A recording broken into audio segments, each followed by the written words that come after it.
আজকে বানাবো কুমড়ো শাক দিয়ে ডাল দিয়ে বড়া। কুমড়ো শাকের বড়া মানে কুমড়ো পাতার বড়া বানাবো।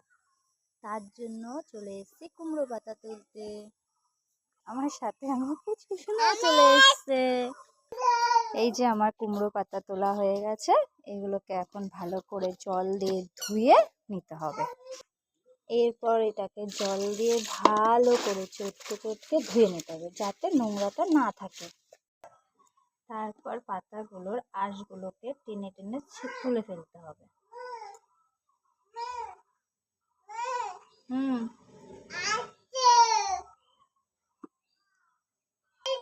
চলো, আমার শাকগুলো ভালো করে ধোয়া হয়ে গেছে পাতাগুলো।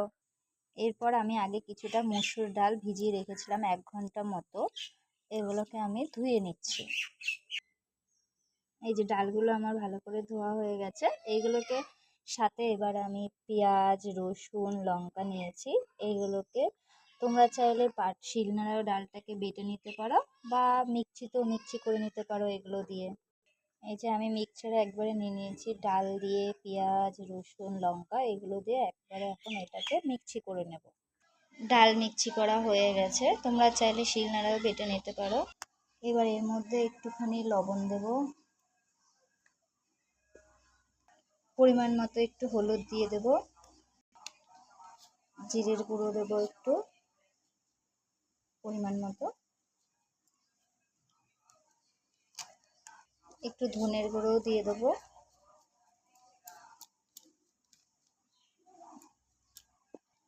সবকিছু মশলা দেওয়ার পর ডালটাকে মশলা টশলা দিয়ে ভালো করে একটু মেখে নিতে হবে ডালটাকে। তারপরে ডালটাকে নিয়ে এরকম করে পাতায় মেখে নিতে হবে, এক পাশ করে ভালো করে মেখে নিতে হবে। আবার পাতাটাকে ভাঁজ করে নিলাম, ভাঁজ করে এ পাশটাকেও ঠিকভাবে একইভাবে ডালটা দিয়ে মাখিয়ে নিলাম। এভাবে করে ভাঁজ করে করে আবার ডাল দিয়ে ভালোভাবে মাখিয়ে নিতে হবে যাতে আমি একটা পানের মতো একটা আকৃতি দিচ্ছি।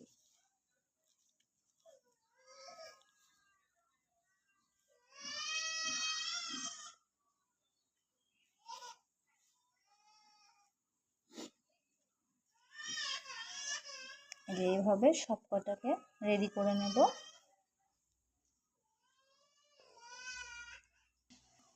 দেখে নাও, এইভাবে আমি সব কটা পাতাকে ডাল দিয়ে মেখে নিয়েছি, মুড়িয়ে মুড়িয়ে পান আকৃতি দিয়েছি।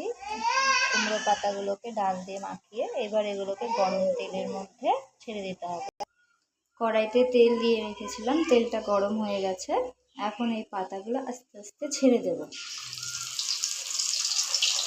খেয়াল রাখতে হবে বেশি জালে ভাজা যাবে না, মিডিয়াম জালে এগুলোকে ভাজতে হবে।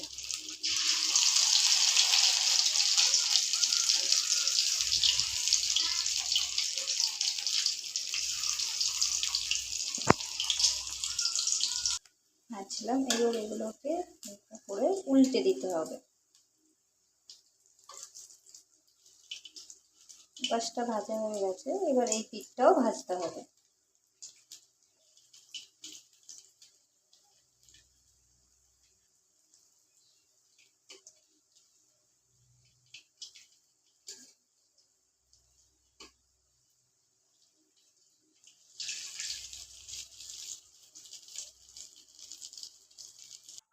ওয়েদারটাও আজকে মেঘলা মেঘলা, বৃষ্টি হয়েছিল।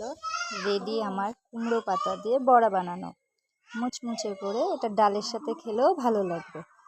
তোমরা চাইলেও বাড়িতে বানিয়ে দেখতে পারো। হালকা হালকা করে ভাজলে সুন্দর হয়, মুচমুচে হয়েছে। এটা ডালের সাথে দিয়ে খেলে খুবই ভালো লাগবে। তো আমার রেসিপিটা যদি তোমাদের ভালো লাগে তো লাইক, কমেন্ট, শেয়ার করে দিও। Thank you.